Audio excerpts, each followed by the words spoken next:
ইশারা কেন করব? কারণ এই আঙ্গুলটাকে বলা হয় শাহাদাত আঙ্গুল। শাহাদাত মানে কি? সাক্ষ্য। এই আঙ্গুলটাকে বলা হয় সাক্ষী দেওয়ার আঙ্গুল। কেন? কারণ সাধারণত আদালতে, বিচারে, কোনো কিছুতে সাক্ষী দিতে হলে এই আঙ্গুলটা ব্যবহার হয়। অমুক এটা করেছে, অমুক এটা করেছে, এটা দেখায়া যে কোনো কিছুকে ফিক্স করা হয়। এই জন্য এটাকে সাক্ষী দেওয়ার আঙ্গুল বলা হয়। আমরা যখন কালিমায়ে শাহাদা পড়বো আত্তাহিয়াতুর মধ্যে, আশহাদু আল্লা ইলাহা ইল্লাল্লাহ ওয়া আশহাদু আন্না মুহাম্মাদুর রাসূলুল্লাহ, বা তাশাহুদ মানে কি? সাক্ষ্য দেওয়ার দোয়া বা সাক্ষ্য দেওয়ার বাক্য, কালিমা। এটা পাঠের সময় আমরা আঙ্গুল তুলে সাক্ষ্য দেব। মুখে সাক্ষ্য দিচ্ছি, আবার আঙ্গুল তুলেও কি দিচ্ছি?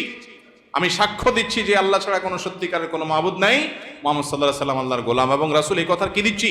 সাক্ষ্য দিচ্ছি। মুখে সাক্ষ্য দিচ্ছি, আবার আঙ্গুল তুলেও কি দিচ্ছি? সাক্ষ্য দিচ্ছি। এজন্য তাশাহুদের সময় আঙ্গুল তোলাটা কি? সুন্নাত। তাশাহুদ পাঠের সময় আঙ্গুল তোলা কি রে ভাই? সুন্নাত।